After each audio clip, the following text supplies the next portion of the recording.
आसाम और पांडिचेरी के अंदर भारतीय जनता पार्टी की बहुत ही थम्पिंग मेजॉरिटी से जीत हुई है। और ये बंगाल की जो जीत है, मैं समझता हूँ ये खाली जीत ही नहीं, ये उन कार्यकर्ताओं की जीत है जो कि विषम परिस्थितियों में भी उस जंगल राज से रेगुलर संघर्ष करते रहे और एक लंबा संघर्ष करके आज ये जो जीत हासिल करी है। तो मैं समझता हूँ बंगाल की जनता को मैं बहुत बहुत मुबारकबाद देना चाहता हूँ। और भारतीय जनता पार्टी का जो परचम लहराया है, जिस तरीके से अन्य प्रदेशों में भारतीय जनता पार्टी पारदर्शिता की राजनीति और एक संगठनात्मक जो कार्य करती है, उसी तरीके से बंगाल भी अब उसी लिस्ट में उसका नाम दर्ज होगा। और एक बॉर्डर स्टेट होने के नाते एक बहुत ही इम्पोर्टेंट स्टेट था और वहाँ पर जिस तरीके से तुष्टीकरण की राजनीति और भेदभाव की राजनीति हो रही थी, उससे छुटकारा मिलेगा। और मैं कहता हूँ ये जीत जो है माननीय नरेंद्र मोदी जी की नीति की और माननीय अमित शाह जी की रणनीति की और कार्यकर्ताओं के अथक प्रयास का ये मेहनत है कि जो आज बंगाल के अंदर इतना ज़बरदस्त रिज़ल्ट लोगों ने एक तरफा होकर, क्योंकि वो जंगल राज से त्रस्त थे, बोल नहीं पा रहे थे, लेकिन उन्होंने चुप और पहले दिख रहा था जैसे जैसे चुनाव के अंदर गए, हम लोग भी गए और भी लोग पार्टी के कार्यकर्ता गए, तो जो फीडबैक था कि जिस तरीके से एक साइलेंट माहौल था, चुप दबी जबान के अंदर वहाँ के लोग बोलते थे, लेकिन इतनी संख्या में वोट डालकर कि उन्होंने एकदम इतना बड़ा मैंडेट देने का काम किया। मैं भारतीय जनता पार्टी के पक्ष में तो मैं बिहार की जनता को बहुत बहुत मुबारकबाद के साथ साथ धन्यवाद करता हूँ।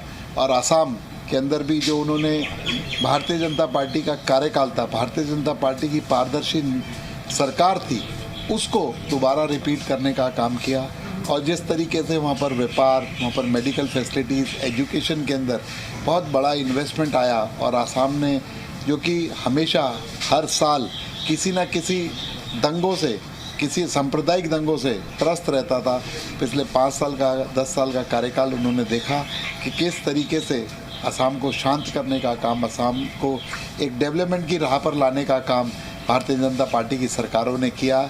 और उसी तरीके से पांडिचेरी जो कि पर्यटन की दृष्टि से भी डेवलप हुआ और वहाँ पर जो छोटा स्टेट है, लेकिन एक जिस तरीके का माहौल और पारदर्शिता वहाँ पर रही, लोगों ने उसे अपनाने का काम किया और भारतीय जनता पार्टी के पक्ष में वोट देने का काम किया। केरल, जहाँ पर हमारी काफ़ी सालों से कोई एग्जिस्टेंस नहीं थी, वहाँ पर चाहे नगर निगम बनाकर और अब भारतीय जनता पार्टी को काफ़ी मात्रा में वोट देकर, वोट परसेंटेज बढ़ाकर और कुछ सीटों के साथ केरल के अंदर भी भारतीय जनता पार्टी एंट्री कर रही है। तो मैं कहना चाहूँगा, चाहे तमिलनाडु की बात हो, हर जगह पर हमारी वोट परसेंटेज बढ़ाने का काम किया। तो लोगों ने मोदी जी की नीतियों का स्वच्छ प्रशासन और पारदर्शी प्रशासन को देखते हुए इसको मैंडेट को अंजाम दिया है। तो मैं सभी 5 प्रदेश की जनता का बहुत बहुत धन्यवाद करता हूँ। अब सीधे तौर पर देखा जाए तो मतगणना देखने को मिली। यहाँ पर पश्चिम बंगाल में बीजेपी बढ़त बनाए हुए है, टीएमसी पिछड़ती हुई नजर आई, 95 पर बढ़त बनाए हुए है। अब देखा जाए मैं बात असम, पुडुचेरी और पश्चिम बंगाल की करूँ, तीनों में बीजेपी बढ़त बनाए हुए है।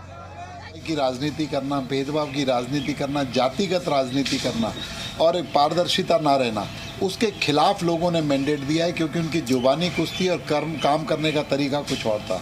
तो उसको नकारने का काम आज वेस्ट बंगाल की जनता ने किया है। और जो हमारे कार्यकर्ताओं का जो संघर्ष था, उसको कहते हैं उनकी जो मेहनत थी, वो रंग लाने का काम। तमाम तरह के एलिगेशन अब ममता बनर्जी लगातार लगा रही है, चुनाव आयोग पर भी कि किस तरीके से जो है वो दुरुपयोग करके सरकारी मशीनरी का किस तरीके ये तो विपक्ष का कांग्रेस हो चाहे ममता बनर्जी हो, जब जीतते हैं तो ये अपनी जीत करते हैं, जब हारते हैं तो ये मशीनरी, वही मशीनरी 2000 के अंदर भी थी, जो 2021 के अंदर भी थी, जब पिछले वाले चुनाव हुए थे, तभी भी इसी तरीके का काम जो है चुनाव लड़ने का काम लोगों ने किया।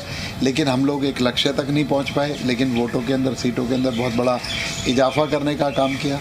और आज जो ममता बनर्जी अपनी हार को अपनी आत्म मंथन करने की बजाय, अपनी सरकार का विश्लेषण करने की बजाय जो आरोप की राजनीति कर रहे हैं, तो ये मैं समझता हूँ ये कोई सकारात्मक बात नहीं है। अपना आत्म मंथन और चिंतन करना चाहिए कि 15 साल के कार्यकाल में क्या क्या गलतियाँ हुई, हम उन्हें सुधारने का काम करें। चुनाव में देखते हैं इसके परिणामों का कोई असर होगा? ऑब्वियसली देखिए, फ़र्क तो पड़ता ही है, लोगों की भावनाएं और लोगों का माहौल, और नॉर्थ इंडिया के लोगों का वेस्ट बंगाल से जो जुड़ाव है, चाहे कल्चर की बात हो, चाहे वहाँ की किस तरीके से वहाँ का शासन चल रहा था, लोगों के दिल में एक बात तो रहती थी, और आज वो जीत मिली है तो पूरे देश के अंदर बंगाल की खुशी है। और मैं समझता हूँ जो नगर निकाय के चुनाव है वहाँ पर भी हम ही में से लोग रहते हैं, तो वो लोगों में खुशी का माहौल है। और वैसे भी जो ये नगर निकाय के चुनाव हैं, ये यहाँ जीत जो है नायब सैनी जी के नेतृत्व की जीत होगी। और 1.5 साल के अंदर उन्होंने जिस तरीके से एक लंबी फहरिस्त विकास की, चाहे धरातल पर 63 से ज़्यादा चुनावी वादों को लाने का काम किया हो, 150 से ज़्यादा चुनावी वादों पर काम करने का काम किया हो, और एक पारदर्शी शासन जो दिया, और जिस तरीके से आम आदमी की सरकार जो लगे, इस तरीके का माहौल पैदा करने का काम किया, तो उसकी जीत होने जा रही है। सातों की सातों निकायों के अंदर भारतीय जनता पार्टी का कमल खिलेगा। मंत्री जी, इसमें जो SIR में जो 90 से ज़्यादा महिला जो वोट करती है, भारतीय जनता पार्टी की सरकार बनने में उस SIR के तहत जो वोट करते हैं उसका कितना योगदान? देखिए, वोट कटना, पात्र व्यक्ति ही वोट डाले, ये तो बात ठीक है ना। तो जो पात्र व्यक्ति, अगर अपात्र व्यक्ति वोट डालता था तो वो किसी तरीके का देश विरोधी व्यक्ति और देश विरोधी जो ताकतें थी वो उस तरीके का काम कर रहे थे। जो व्यक्ति पात्र ही नहीं है, जिसकी वोट ही नहीं है, उसमें कटना ना कटने की बात ही नहीं है। ये तो इसको एक कहते हैं ना, इसका सर्वेक्षण करके जो पात्र व्यक्ति है सिर्फ उसको वोट डालने के लिए कहा गया, और जो पात्र व्यक्ति नहीं है उसकी वोटों को वहाँ से हटा दिया गया, जो कि गलत तरीके से दर्ज थी। तो इसमें कोई वोट काटी नहीं गई, सिर्फ पात्र व्यक्तियों को उसका अधिकार देने का काम भारतीय जनता पार्टी ने किया। पूरे देश के अंदर ये काम कर रही है, और हम समझते हैं SIR कोई हमारा लाया हुआ काम नहीं है, ये पूर्व की सरकारें रेगुलर करती रही हैं। पिछले 20 साल से जो नहीं हो रहा था उसको करने का काम किया, वरना कांग्रेस की सरकार तो हर 5 साल बाद SIR का उपयोग करती थी। और ये सही भी है कि जो पात्र व्यक्ति हैं उन्हीं को वोट डालने का अधिकार मिलेगा। जो पात्र व्यक्ति नहीं है, आज वेस्ट बंगाल के अंदर चाहे 58 लाख वोट बोलते हैं, चाहे 60 लाख वोट बोलते हैं, चाहे 90 लाख वोटों की बात कर रहे हो, जितने भी अपात्र व्यक्ति थे, किसी भी ऐसे व्यक्ति की वोट नहीं कटी जो व्यक्ति हिंदुस्तान का नागरिक हो और जो वोट देने का अधिकार रखता हो, उसको वोट से वंचित किया हो, ऐसा कोई नहीं।